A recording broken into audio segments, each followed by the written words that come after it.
Lisolo et Amabele. Cette fois-ci, nous allons échanger tout autour d'une thématique vraiment très pertinente liée au développement, à la croissance des ONG en RDC.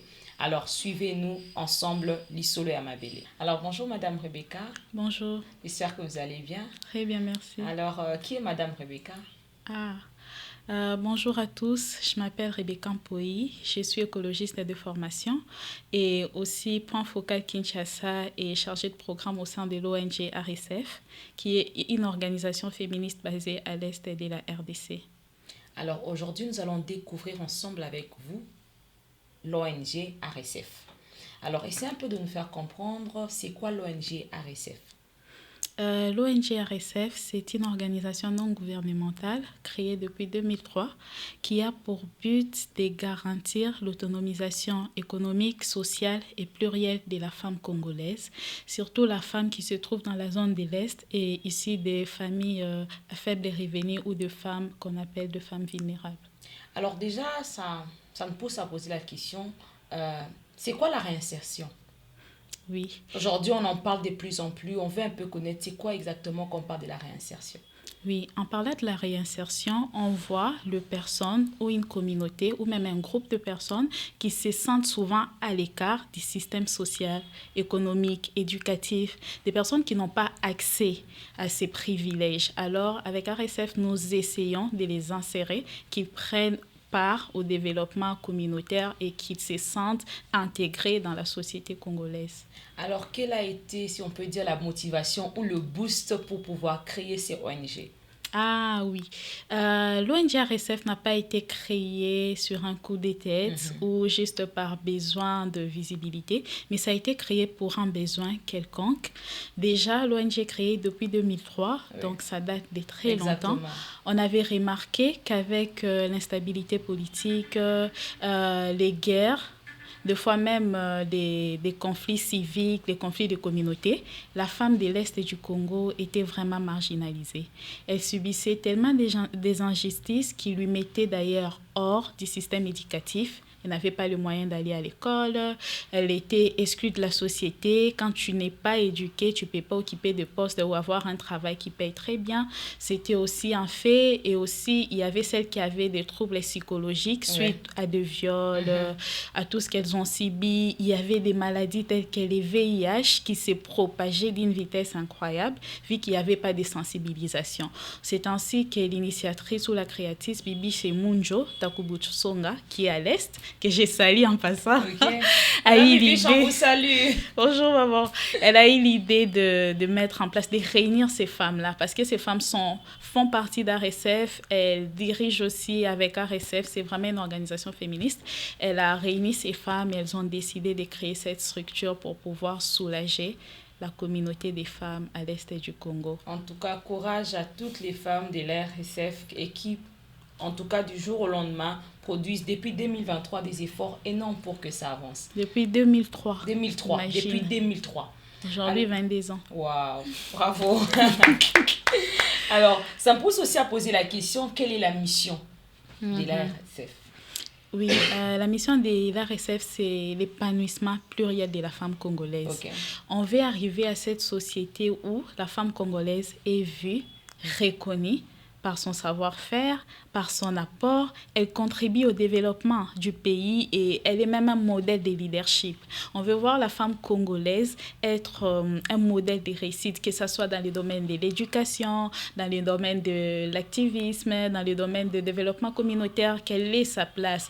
Que comme aujourd'hui, quand on va à l'IFACI, qu'on dit Madame Bira, tout le monde a une idée. Tout le monde a une idée, c'est qui Madame Bira. Dans l'activisme, quand on dit Madame Rebecca, on a l'idée de ce que je suis. Exactement. On veut que les femmes congolaises soient cette référence-là. Voilà. Cette référence-là au point de vue de leur communauté. Alors, quelles sont les actions que vous avez déjà entreprises, que vous avez déjà mis en place ou des plaidoyers que vous avez déjà menés?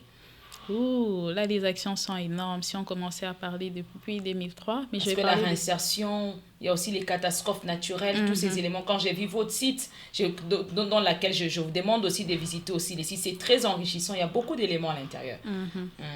Oui, les actions sont nombreuses. Il y a eu beaucoup de plaidoyers déjà pour mettre fin aux violences basées sur les genres, les VBG. On a essayé de parler avec les leaders communautaires, même les responsables de la nation pour essayer de mettre fin à cela. Nous participons ou nous célébrons cela chaque année pendant la période des 16 journées d'activisme où on passe dans des écoles, dans des communautés rurales et même urbaines de parler des VBG et comment de mettre fin à cela. Au point de vue international, nous travaillons avec différents partenaires, Femnet et beaucoup d'autres partenaires aussi pour faire des plaidoyers, faire avancer l'agenda. Et on est très heureux de la reconnaissance du nouvel agenda par l'Union africaine récemment au mois de février. La charte pour l'élimination des violences basées sur les genres, appelée EWANG, qui a été validée depuis le mois de février 2025. Donc, c'est déjà une victoire. Nous faisons des plaidoyers pour la justice climatique. Nous étions à la COP pour parler des femmes qui sont affectées parce que c'est des femmes qui vivent de ressources terrestres, de la terre, elles font l'agriculture et tout. Et donc, avec les catastrophes naturelles, des pluies diluviennes, les glissements des terrains, il y a des ans Calais était vraiment victime de cela. Peut-être à Kinshasa, on remarque ça récemment, des pluies diluviennes, des inondations. Déjà, ça avait créé des énormes problèmes. Oui, mais à Calais, qui est dans les sites Kivu, c'était encore très grave. Les gens ont perdu des maisons. Donc, on essayait d'élever la voix pour la reconstruction. Et quand on reconstruit, ça doit être dans la durabilité pour que ça respecte l'environnement et pousser ces personnes qui vivent des ressources de bois à faire l'entrepreneuriat vert qui conserve et l'environnement et les donne un moyen de vie. Il y a aussi des plaidoyers pour l'éducation avec l'ONG Mundo Corporanta. Il y a 2 ans, nous avons permis à 100 jeunes filles de regagner les chemins de l'école. On a payé les frais scolaires, on a payé les fournitures scolaires et il y avait des petites bourses qui étaient attribuées. Donc, on essaie de travailler dans le sens que la femme, peu importe dans quel domaine, elle se retrouve. En tout cas, c'est vraiment énorme ce que vous faites. Et j'aime bien quelque chose que je comprends de ce que vous faites. Vous êtes beaucoup plus sur terrain. Et là, ça pousse quand même en termes de curiosité. Vous ciblez quand même quel type de province? Parce qu'on peut se dire, c'est que la partie Est est vraiment victime de beaucoup d'atrocités. Quelles sont vos cibles, en fait, en termes de province pour avoir un plus grand impact? Ah oui. Actuellement, nous travaillons sur 3 provinces. Les sites Kivu, qui est l'organisation de base où RSF a été créée et nous couvrons tous les territoires du site Kivu. Nous travaillons dans la province du Nord Kivu, notamment dans la ville de Goma, et nous travaillons à Kinshasa. D'accord. Aussi. Alors, vous avez d'ailleurs notifié cela, ce que vous avez des partenaires. C'était la grande question aussi, parce que pour réaliser tout ce que vous êtes en train de faire comme exploit, on posera la question... qui sont derrière vous et tout. Alors, comment vous faites? Parce que vous parlez d'accompagnement de femmes et tout ça. Comment ça se passe avec les différents partenaires? Ok. Avec les différents partenaires, déjà, il y a des appels. Et comment d'autres structures aussi? Parce qu'il y a aussi des coopératives de femmes et tout qui voudront aussi peut-être faire partir aussi parce que c'est une vision auquel plusieurs femmes voudront aussi participer. Oui, c'est une très bonne question. Déjà, comme on dit, quand on veut apporter un changement, on ne travaille pas de manière isolée. Nous faisons partie des différentes plateformes panafricaines. Donc, au niveau continental, nous sommes membres des coalitions, des réseaux, des organisations féministes. Donc, notre plus grand partenaire, c'est l'ONG Femnet, qui est basée à Nairobi et qui réunit plus de 300 organisations internationales en Afrique. Et aussi, il y a les réseaux FAWE avec lesquels on collabore pour l'éducation. Nous faisons partie de la plateforme GMAC de l'Union africaine qui se charge particulièrement de questions relatives aux violences basées sur les genres. Nous travaillons avec les institutions universitaires, l'ISP Bukavu, beaucoup, avec quelques écoles aussi. Mais souvent, on arrive jusqu'à collaborer quand il y a des appels en action ou des appels à manifestation d'intérêt. S'il y a peut-être des projets qui doivent être exécutés dans notre zone d'action et on trouve que ça cadre avec les thématiques que nous touchons, généralement, on nous intéresse, on candidate. C'est comme ça que ça se passe. Nous participons à des réunions, des renforcements de capacités. Donc, on est très actifs en collaboration. Je salue aussi la Fondation Eboko de Brazzaville et Paris, avec Ok. lesquels nous travaillons beaucoup sur les thématiques d'éducation.